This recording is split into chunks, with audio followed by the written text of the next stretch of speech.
प्रिय विद्यार्थियों, मित्रों और सहयोगियों, एक बार फिर से मैं आपके बीच में उपस्थित हूँ। अतुल मिश्र, साहित्य संघर्ष चैनल का संचालक।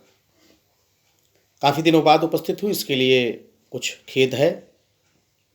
आज ठंड का समय है और बारिश भी हो रही है, विद्यार्थियों की भी मांग है, तो कुछ साहित्य का स्वाद आपके साथ रखता हूँ।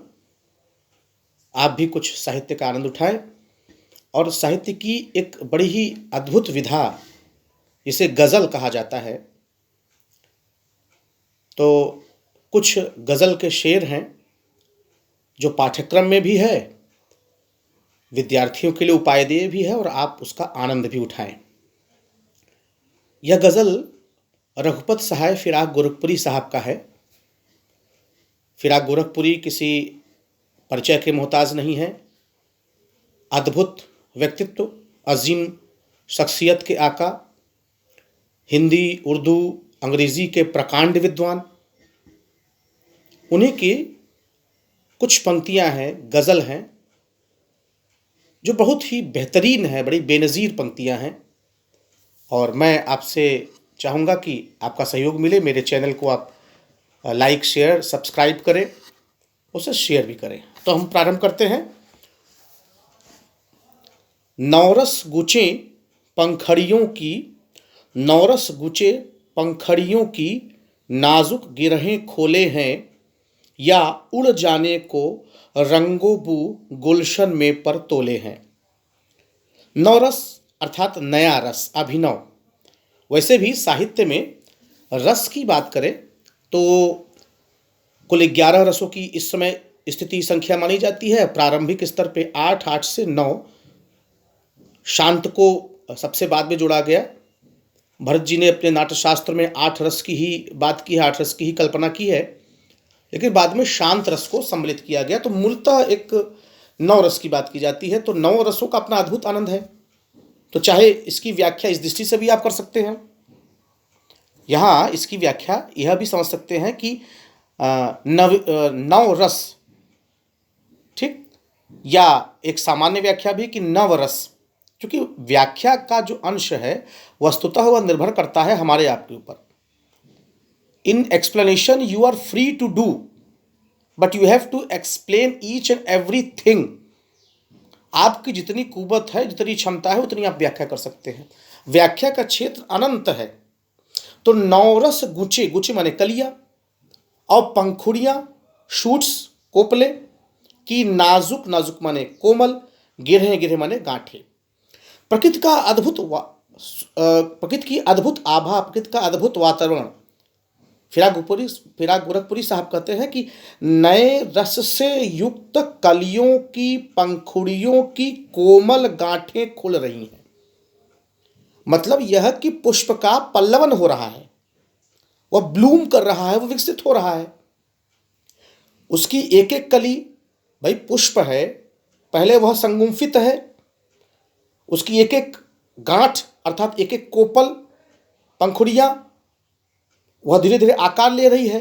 यानी एक समग्र रूप में आने के पहले पुष्प के पल्लवन की क्या प्रक्रिया होती है, उसको कवि ने, गजलकार ने कितनी खूबसूरती से व्यक्त किया है। क्या कहते हैं कि नए रस से युक्त पंखुड़ियों की कोमल गांठें खुल रही हैं। अपने आप में अद्भुत बात है ये। अब इसको कवि इस दृष्टि से भी देख रहा है कि जब पुष्प का पल्लवन होता है, जब पुष्प का विस्तार होता है, वह पुष्प अपने समग्र आकार में आता है, तो पुष्प से क्या प्राप्त होता है? पुष्प तो सौंदर्य का प्रतीक है। पुष्प से मूलतः प्राप्त होता है रंग और खुशबू। तो कवि पुष्प के इस पल्लवन की तुलना इस रूप में कर रहा है कि यह उड़ जाने को रंगो बू गुलशन में पर तोले हैं, या उड़ जाने को रंगो बू गुलशन में पर तोले हैं। रंगो माने रंग, बू माने खुशबू। या पुष्प का पल्लवन हो रहा है, या उड़ने के लिए रंग और खुशबू वातावरण में, इस प्रकृति के वातावरण में उड़ने के लिए रंग और खुशबू मानो उनको पर तोले, यानी पर आ गए हैं। यानी ऐसा लगता है, ऐसा प्रतीत होता है कि खुशबू और रंग स्वयं उनको पर लग गए हैं और वो उड़ करके पूरे वातावरण में छा जाना चाहते हैं। अब इसी चीज को कवि ने, गजलकार ने कितनी खूबसूरती से कहा कि किस प्रकार पुष्प का पल्लवन हो रहा है। अगले शेर की ओर बढ़ते हैं। तुम तारे आंखें झपकावे हैं, तारे आंखें झपकावे हैं, जर्रा जर्रा सोए हैं। तुम भी सुनो हो यारो, तुम भी सुनो हो यारो, शब्द में सन्नाटे कुछ बोले हैं। अद्भुत बात भाई, तारे आंखें झपकावे हैं, रात्र का समय, द स्टार्स आर ट्विंकलिंग, आंखें झपकाना। तारे भी मानो नींद का इस तरह से प्रभाव है कि तारे भी मानो कभी आंखें खुलती हैं, कभी वो सो जाते हैं, या तारों का चमकना ही आंखों का खुलना या बंद होना है। और जर्रा जर्रा सोए है, प्रकृति का प्रत्येक कण रात्र की निस्तब्धता में पूरी तरह से सोया हुआ है। The sky is stars spangled, इस तारों से जड़ा हुआ है आकाश। और तारे कभी टिमटिमाते हैं, कभी चुप हो जाते हैं, कभी शांत होते हैं, कभी मुखरित हो जाते हैं। और जर्रा जर्रा सोए है, एक एक कण, रात्रि का समय, विश्राम का समय, तो एक एक कण सोया हुआ है। तुम भी सुनो हो यारो, ऐ यारो सुनो, अपने दोस्तों को कह रहा है सुनो। और बड़ी अद्भुत बात क्या कर रहा है गजलकार कि शब में, रात में सन्नाटे कुछ बोले हैं, सन्नाटा भी कुछ बोल रहा है। ये मानवीकरण अलंकार भी है और विरोधाभास भी है। Silence is more powerful than the words, silence speaks louder than the words. चुप, मौन शब्दों से ज्यादा सामर्थ्यवान होता है, मौन में अद्भुत ताकत होती है। वही कह रहा है कवि कि ऐ यारो सुनो, इस रात में भी सन्नाटा भी कुछ बोल रहा है, चुप रहना भी बहुत कुछ बोलता है, खामोशी भी बहुत कुछ हमारे सामने व्यक्त करती है। हम खामोश हैं तो वह खामोशी भी, हमारी वह चुप्पी भी बहुत कुछ व्यक्त करती है, बहुत कुछ संकेतित करती है। यहाँ विरोधाभास अलंकार भी है और मानवीकरण भी अलंकार है। तीसरा शेर जो बड़ा अच्छा है, वो तो हमको लगता है वो केवल विद्यार्थियों के लिए ही नहीं है, बल्कि वो सभी के लिए है, सब पे यह बात लागू होती है। क्या? हम हो या किस्मत हो, हमारी दोनों को एक ही काम मिला। हम हो या किस्मत हो, हमारी दोनों को एक ही काम मिला। किस्मत हमको रोले हुए है, हम किस्मत को रोले हैं। हम या हमारी किस्मत दोनों अलग अलग नहीं है। मैं और मेरा भाग्य मेरे साथी है। मनुष्य अपने भाग्य का निर्माण करता है, भाग्य मनुष्य को प्रबल बनाता है। दोनों एक दूसरे के पूरक हैं, पर्याय हैं, दोनों एक दूसरे से ही हैं, लेकिन दोनों को एक ही काम मिला है।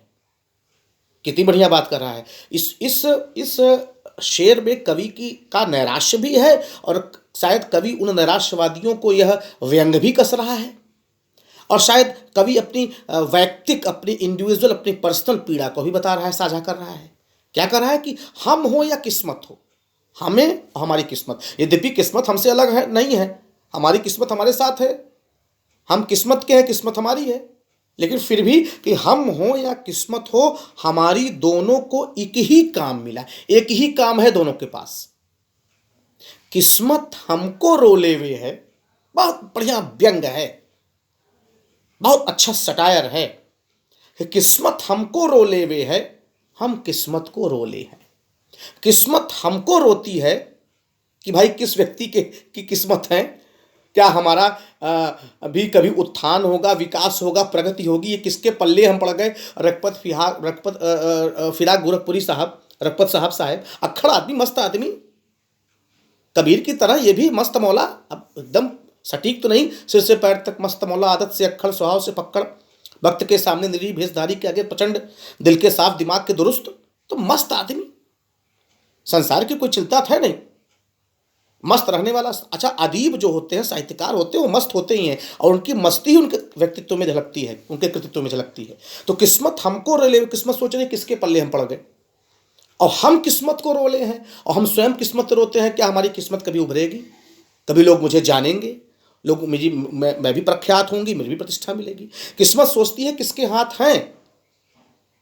यह एक प्रकार का व्यंग भी है किसके लिए? जो अकर्मण्य लोग हैं, जो किस्मत को दोष देते हैं, जो ब्लेम करते हैं अपने भाग्य को, पुरुषार्थ करो, पुरुषार्थ करोगे तो निश्चित रूप से भाग्य बदलेगा। भाग्य को दोष देने से, just only busy in blaming over your luck is not the solution to success.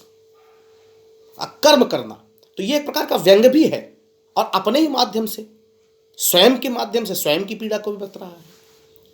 अगला एक और हम लोग देखते हैं, फिर आज हम छोटा सा वीडियो आपके बीच में रख रहे हैं, अगली बार पुनः व्यापक चर्चा करेंगे।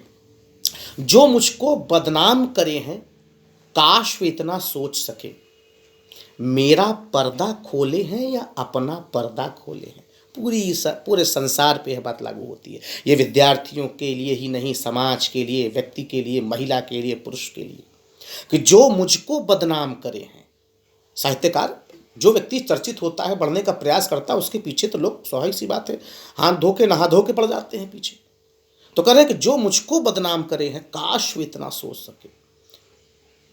अपने उन आलोचना करने वाले लोगों, निंदा करने वाले लोगों को कवि जवाब दे रहा है कि जो मुझको बदनाम करने के ऊपर, जो मेरे ऊपर लांछन लगा रहे हैं, जो मेरे ऊपर आक्षेप कस रहे हैं, वो इतना थोड़ा सा सोचे। क्या सोचे? कि मेरा पर्दा खोले हैं या अपना पर्दा खोले हैं।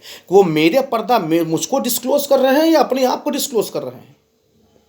दरअसल जब हम किसी के ऊपर यह उंगली उठाते हैं तो 3 उंगली हमारी तरफ भी आती है, और वह व्यक्ति जो आपके सामने आकर के किसी दूसरे के विषय में निंदा कर रहा है, आप जान जाइए कि वह किसी का सगा नहीं है। ऐसा कोई सगा नहीं जिसको हमने ठगा नहीं, वह किसी का सगा नहीं हो सकता। आज आपके सामने उसकी निंदा और कल आपकी निंदा उसके सामने, यह उसका स्वभाव है।